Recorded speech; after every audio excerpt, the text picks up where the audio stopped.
Episódio 3. Conflito entre reforma tributária e tratados internacionais. O que acontece na prática? E se a nova legislação interna, decorrente da reforma tributária, aparentar contrariar um tratado internacional firmado pelo Brasil? Qual norma prevalece? E se a nova legislação interna, decorrente da reforma tributária, aparentar contrariar um tratado internacional firmado pelo Brasil? Qual norma prevalece? E mais importante, o que acontece com a empresa que está no meio desse conflito? Hoje vamos falar sobre conflito normativo, responsabilidade internacional do Estado e os riscos reais para o setor empresarial. O cenário do conflito. Imagine a seguinte situação. Um tratado internacional estabelece limites claros à tributação em determinada operação internacional. Posteriormente, a legislação interna, regulamentando a reforma tributária, cria regra que amplia ou altera essa incidência. Surge o conflito. Temos 3 planos jurídicos: Constituição com a Emenda Constitucional 132 de 2023, Tratado Internacional Incorporado, Lei Interna Infraconstitucional. O conflito normalmente ocorre entre o tratado e a legislação ordinária. E aqui entra o papel decisivo do artigo 98 do CTN. O que diz o sistema brasileiro? No Brasil, a Constituição está no topo. Tratados prevalecem sobre lei ordinária. Lei ordinária não pode contrariar tratado regularmente incorporado. Portanto, se houver conflito entre tratado e lei ordinária regulamentadora da reforma, o tratado deve prevalecer. Mas isso não significa que o conflito desaparece automaticamente. Ele se transforma em discussão administrativa, questionamento judicial e interpretação jurisprudencial. Responsabilidade internacional do Estado. Aqui está o ponto pouco debatido. Se o Brasil descumpre tratado internacional, ele pode assumir responsabilidade internacional?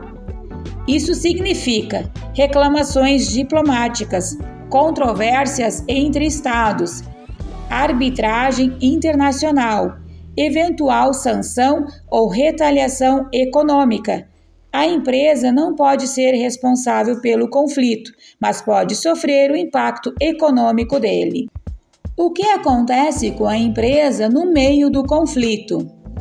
Se houver interpretação divergente, a empresa pode enfrentar autuação fiscal, exigência de tributo que entende indevido, necessidade de discutir administrativamente, judicialização da matéria. Enquanto isso, fluxo de caixa é afetado, contratos ficam sob tensão, planejamento tributário fica instável. O conflito normativo vira risco financeiro. O papel do Poder Judiciário. Quando há conflito entre tratado e legislação interna, o Judiciário é chamado a decidir. O STJ tem reiterado o entendimento de prevalência do tratado sobre a legislação ordinária. Mas cada caso depende da redação específica do tratado, da natureza da operação, da interpretação sobre a nova incidência tributária. Não é automático, é técnico. A estratégia empresarial diante do conflito. Empresas estrategicamente maduras não esperam o conflito acontecer. Elas mapeiam riscos antes da implementação plena, revisam contratos preventivamente, simulam cenários tributários, avaliam o impacto de possíveis litígios, estruturam provisões financeiras. porque litígio internacional não começa no tribunal, começa na ausência de planejamento.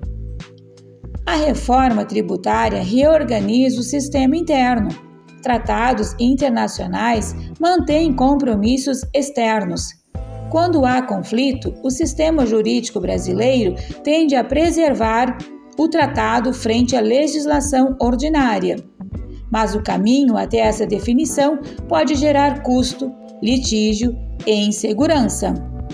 E empresas que operam internacionalmente precisam estar preparadas antes que o conflito se materialize. Agora que compreendemos o risco do conflito, no próximo episódio vamos tratar da pergunta mais estratégica da série: como empresas inteligentes estão se preparando para o novo cenário tributário internacional? Conflito normativo não é a teoria acadêmica, é risco empresarial.